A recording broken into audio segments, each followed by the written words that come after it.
Akkam jirtu maatiiwwan taaddeetu kan biyya keessaa fi ala teessanii barnoota keenya hordoftan. Barnoota yeroo darbee keessatti waa'ee jechoota qubee sagalee dachaa qaban waliin barannee turre.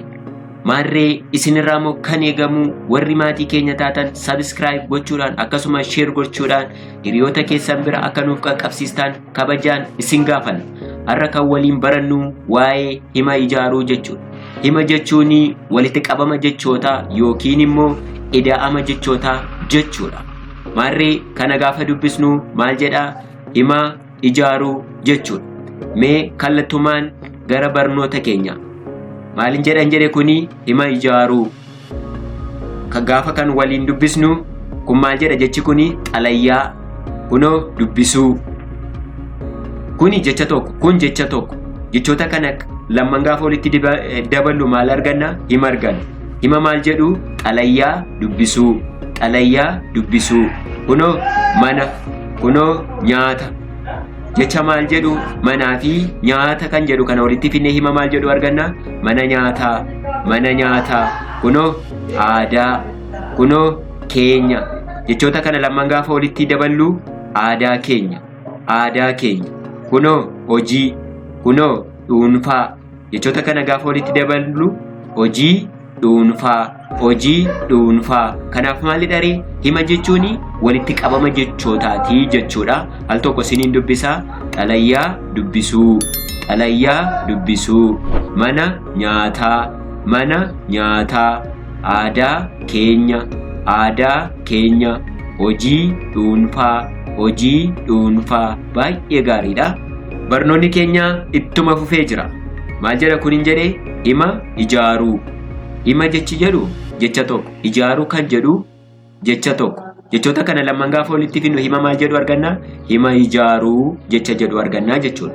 Mee kana jecha kana naa dubbisaa. Maal jedha kuni? Gurbaa. Kunoo furdaa. Jechoota kana lamman gaafa walitti daballu maal arganna? Gurbaa furdaa.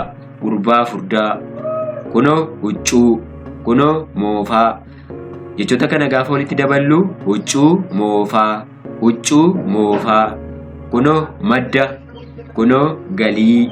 Gaafa jechoota kana walitti daballu madda galii. Madda galii. Kunoo mana. Kunoo bunaa.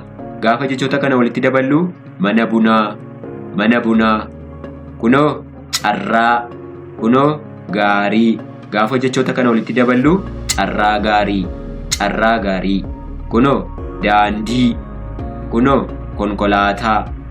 Jechoota kana lamman gaafa walitti daballu jecha maal jedhu? Hima maal jedhu arganna? Daandii konkolaataa. Daandii konkolaataa. Baay'ee gaariidha. Al tokko isiniin dubbisa. Gurbaa furdaa. Gurbaa furdaa. Huccuu moofaa. Huccuu moofaa. Madda galii. Madda galii. Mana bunaa. Mana bunaa. Carraa gaarii. Carraa gaarii.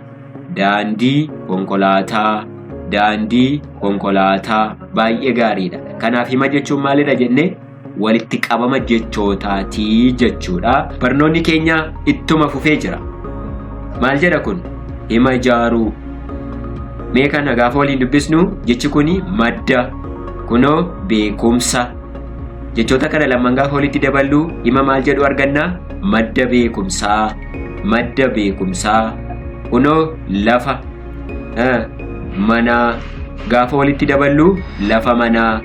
Lafa manaa. Kunoo abbaa. Jechi kuni abbaa. Kunoo gadaa. Gaafa walitti daballu abbaa gadaa. Abbaa gadaa. Baay'ee gaariidha. Al tokko isiniin dubbisaa. Madda beekumsaa. Madda beekumsaa.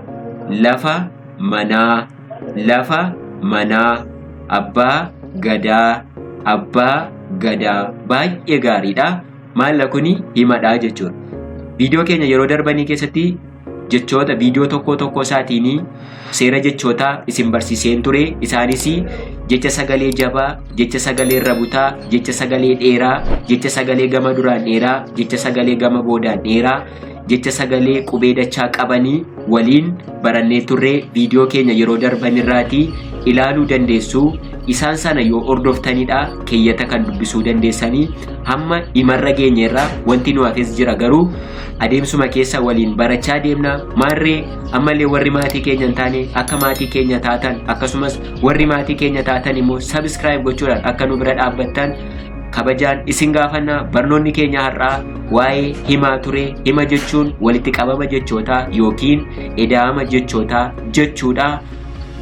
Barnoota keenyarraa akka barumsa guddaa barattan abdii guddaa qabna. Warreen barachuuf fedha qabdan immoo lakkoofsa bilbilaa asii gadii irratti nu quunnamuu dandeessu. Barnoonni keenya har'aa kana fakkaata ture. Waan nu dhaggeeffattanii guddaa galatoomaa isiniin jenna.